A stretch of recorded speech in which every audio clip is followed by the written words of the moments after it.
अस्सलाम वालेकुम everyone, hope that all of you are doing well. आज हम डिस्कस करेंगे CS 519 project assignment number 1 solution के हवाले से। Web automation via Playwright project का टाइटल है। ठीक है, इसके हवाले से अगर आपको किसी भी किस्म का कोई इशू आता है, कोई प्रॉब्लम हो, कोई पॉइंट आप डिस्कस करना चाहते हो, आप हमारे व्हाट्सअप नंबर के ऊपर डिस्कस कर सकते हैं। इंशाल्लाह आपको प्रोजेक्ट के हवाले से कंप्लीट गाइड करेंगे और सारी चीज़ों के बारे में बताएंगे और समझाएंगे। प्रोजेक्ट की जो हमारे पास सॉल्यूशन फाइल है वो रेडी है। उसके साथ हम पहले आपको प्रोजेक्ट की जो है वो प्रोजेक्ट फाइल डिटेल फाइल आपके साथ शेयर करते हैं। प्रोजेक्ट का नाम है जी web automation via Playwright. ठीक है, इसके अंदर आपने क्या करना होता है, you need to implement web automation. आपने वेब ऑटोमेशन ऐड करनी होती है फ्रेमवर्क के अंदर। ठीक है, उसके अंदर आपने टू सिनेरियोज को कंसिडर करना होता है। एक sign up and log in scenario होता है।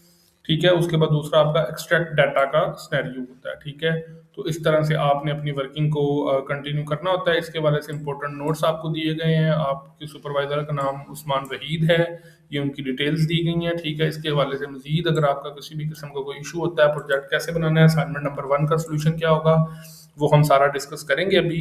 ठीक है, मजीद अगर आपको इसके हवाले से किसी किस्म का कोई इशू आता है तो आप हमारे व्हाट्सअप नंबर के ऊपर कॉन्टैक्ट कर सकते हैं। इंशाल्लाह हम आपको CS 519 project web automation via play right के जरिए सारी चीज़ें बताएंगे और समझाएंगे। असाइनमेंट नंबर 1 का जो हमारे पास सोल्यूशन है उस पर आ जाते हैं। असाइनमेंट नंबर 1 के सोल्यूशन के अंदर आपने क्या करना है, सबसे पहले आपने टाइटल पेज के ऊपर अपना यहाँ पे प्रोजेक्ट का नाम लिखना है। ठीक है, सैंपल गिवन है असाइनमेंट नंबर 1 की क्वेश्चन फाइल में।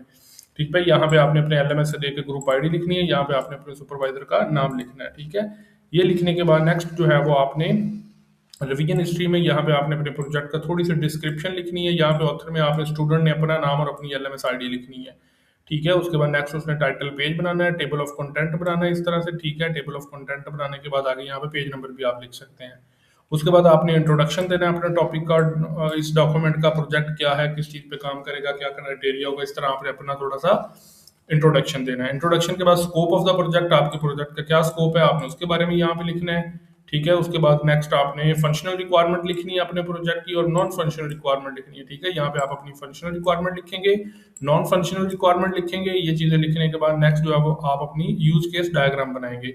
आपके प्रोजेक्ट की जो यूज केस डायग्राम बनेगी यहाँ पे कि उसके अंदर कौन कौन सी फंक्शनिंग होगी, वेबसाइट क्या करेगा, यूजर क्या करेगा, क्या वर्किंग होगी, किस तरह से आप उसको कंटिन्यू करोगे, ये सारी डिटेल्स डायग्राम की आपने यहाँ पे शो करनी है। ठीक है, उसके बाद नेक्स्ट आपने वर्क प्लान बनाना है जी। आपका वर्क प्लान डॉक्यूमेंटेशन कब से कब तक होगी, असाइनमेंट नंबर 1, फाइनल डिलीवरेबल आपका कब से कब तक होगा, प्रेजेंटेशन वाइवा कब से कब तक होगा, विद डेट एंड टाइम करके आपने इस तरह से इसको बना देना है। ठीक है, उसके बाद नेक्स्ट आपने ERD बनानी है। ERD वैसे आपको इस प्रोजेक्ट के लिए ज़रूरत नहीं है, ठीक है, लेकिन फिर भी हमने उसके रिक्वायरमेंट पूरी करने के लिए ERD का एग्जाम्पल के तौर पे बना दिया है, ताकि आपको आइडिया हो जाए कि आपने किस तरह से चीज़ों को लेके चलना है। वेबसाइट आ जाएगी, यूज़र आ जाएगा, ऑटोमेशन रन आ जाएगा, क्रीडेंशियल आ जाएंगे।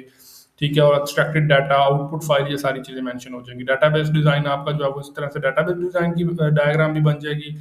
ठीक है, आपने अपनी चीज़ों को यहाँ पे सबको यहाँ पे मेंशन कर देना है, कौन कौन से आपके होंगे, वेरिएबल्स डिक्लेयर कर देने हैं, उनकी वर्किंग इस तरह से बता देना है। इंटरफेस डिज़ाइन के अंदर आपने यहाँ पे इंटरफेस बनाना होता है कि वेबसाइट बनने के बाद आपकी किस तरह की लुक आएगी। ज़रूरी नहीं है कि ये ऐसी ही हो, ये आप अभी सैंपल के तौर पे कुछ भी लगा सकते हैं, बाद में आप इसको चेंज भी कर सकते हैं, तो ये कोई बड़ी बात नहीं है। ठीक है, तो ये आपके असाइनमेंट नंबर 1 का सोल्यूशन फाइल होगा। मजीद इसके हवाले से आपको किसी भी किस्म का कोई इशू होता है, कोई पॉइंट होता है, किसी चीज़ की समझ नहीं आती, तो आप हमारे व्हाट्सअप नंबर के ऊपर कॉन्टैक्ट कर सकते हैं। इंशाल्लाह आपको CS 519 प्रोजेक्ट के असाइनमेंट नंबर 1 के सोल्यूशन के हवाले से किसी भी किस्म का कोई इशू होगा या आप अपना पूरा प्रोजेक्ट डील करवाना चाहते हो, टॉपिक, प्रोजेक्ट, प्रपोजल, अपनी project file, coding file, documentation, viva की तैयारी आपके लैपटॉप पे रन करना है, ये सारी चीज़ें हम आपको 100% रिजल्ट के साथ क्लियर करके देंगे। मजीद अगर आपका वो क्वेश्चन हो तो व्हाट्सएप पे कॉन्टैक्ट कर लें। Thank you so much for your time. Allah.